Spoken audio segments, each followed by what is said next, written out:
365 দিনে বলেছেন আমরা হয়তো কিছুই করতে পারিনি, বাট বেসিক কতগুলো জিনিসের দিকে আপনারা দেখবেন। ইউ আর টকিং, কাউকে এখন কাউকে গুম করা হচ্ছে না, কাউকে নিয়ে যাওয়া হচ্ছে না। কি হয়, একটু বেশি করলে বলে স্বৈরাচারের দোষর, ও বললেই হলো কি স্বৈরাচারের দোষর। আপনি চিন্তা করেন যে এই স্বৈরাচারের দোষর থেকে বাঁচতে বাঁচতে অ্যাডমিনিস্ট্রেশন এখন একটা নড়বড়ে জায়গা আছে, একদম নড়বড়ে জায়গা আছে, বিকজ এভরিবডি ইজ স্কেয়ার্ড। আমি তো বললাম তো 4টা মন্ত্রণালয় আমি দেখি, পাঠে ছিলাম, পাঠে বললাম যে এই অবস্থা কেন, ধ্বংস করে দিয়ে গেছে সাম ইন্টারেস্টেড মিনিস্টার, সব বন্ধ করে দিয়েছে, পাট কল বন্ধ করে দিয়েছে, টেক্সটাইল মিল বন্ধ করে দিয়েছে, আর প্রতিদিন আমি এই শ্রমিকদের ফেস করতাম। তো তারপরে এখন এই প্রেমিসেসগুলোকে লিজ দেওয়া হচ্ছে। আমি রাজশাহীতে গেছি গত সপ্তাহে, আমি রাজশাহীতে গিয়ে দেখলাম যে একটা কোম্পানি 8 মাসের মধ্যে এক্সপোর্ট ওরিয়েন্টেড একটা ফ্যাক্টরি করে দিয়েছে ওই লিজ জায়গা। ওখানে ক্যারি ব্যাগ থেকে শুরু করে, মহিলা ব্যাগ থেকে শুরু করে 2000 লোকের কর্মসংস্থান হয়েছে, তারা আলটিমেটলি 12,000 লোকের করবে। আরেকটা বৈষম্য দেখেন, নর্থ বেঙ্গলে ইন্ডাস্ট্রি নাই, সেরকম বলতে কোনো ইন্ডাস্ট্রি নাই, অথচ সেখানে বড় অ্যাগ্রো ইন্ডাস্ট্রি, দু একটা কোম্পানি চেষ্টা করছে বড় অ্যাগ্রো ইন্ডাস্ট্রি হতে পারে, কোনো নাই। দিনাজপুর, তারপরে আপনার রাজশাহী, এসব জায়গায় অনেক বড় অ্যাগ্রো ইন্ডাস্ট্রি হতে পারে, কোনো ইনভেস্টমেন্ট নাই। ওখানকার এমপি হন, ওখান থেকে মিনিস্টার হন, কিন্তু কখনো ইনভেস্টমেন্টের কথা বলেনি। অন্তত রাজশাহীর লোকে একটা ইনভেস্টমেন্ট দেখেছে, যে যেখানে 2000 হয়তো কালে ক্রমে 12,000 শ্রমিক হবে। তো সেই জায়গাতেও আমাদের একটু নজর দেওয়া দরকার। এত বছর বাংলাদেশ স্বাধীন হয়েছে, 54 ইয়ার্স, চা বাগানে যে মহিলা শ্রমিক তাদের জন্য টয়লেট নেই।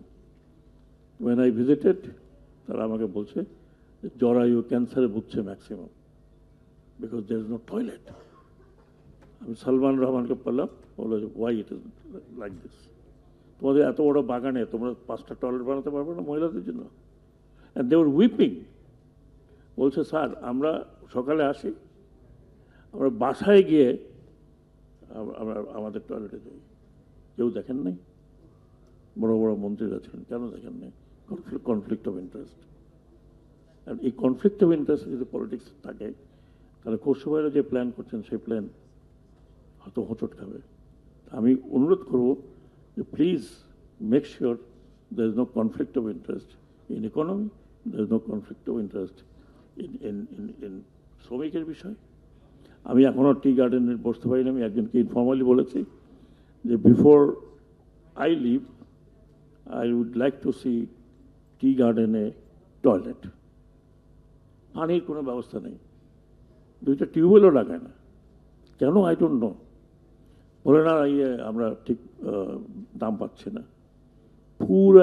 পুরা টি শিল্পটা একটা বিশাল কোটারের মধ্যে আটকানো, very difficult to break, very difficult to break. আমি আরেকটা মিনিস্ট্রি হেড করি, দ্যাট ইজ শিপিং মিনিস্ট্রি। আমি এক জায়গায় আমি তো দক্ষিণ অঞ্চলের লোক, 100 বছরের মধ্যে লোকগুলো 28,000 লোক পানিবন্দী, তাদের কোনো কমিউনিকেশন নাই। তারা যদি কমিউনিকেট করতে চায় 12 কিলোমিটার স্পিড বোটে গিয়ে তারপর লঞ্চে উঠতে হয়। সকালে যায়, লঞ্চের জন্য বসে থাকে, দে গেট নো মানি, তাদের মাছও বিক্রি করতে ওখানে নিয়ে যেতে হয়। The first thing I did, I put, কিচ্ছু না, একটা পন্টুন লাগালাম যাতে লঞ্চটা ওখানে ভিড়ে। ওখানে আমি এই পর্যন্ত 5টা পন্টুন লাগিয়েছি, ওর চেহারা চেঞ্জ হয়ে যাবে আশা করি। তো আমরা যেই ডেভেলপমেন্টের কথা বলছি, আমি খুব ক্ষুদ্র আকারে বলছি, development not in metro rail, development is not in expressway, it is required, but development is there যেখানে people are deprived, totally deprived. কোনো চাকরির ব্যবস্থা নাই, কোনো ইন্ডাস্ট্রি নাই, কোনো এমপ্লয়মেন্ট নাই। আপনার যুগের পর যুগ ওই ছেলে আর বাপ মিলে পানিতে নামে, আপনি দই এলাকার লোক, তার দাদাও নেমেছিল, ওইও তারা মনে করে ওইটাই তার, but we have not looked into that side, not in that side. বড় বড় প্রজেক্টের কথা আমরা বলি। তো আমি যেটা রিকোয়েস্ট করব, আমাদের ডেমোক্রেটিক গভর্নমেন্ট যখন আসবে, definitely they will be more responsible, they are more responding to the people.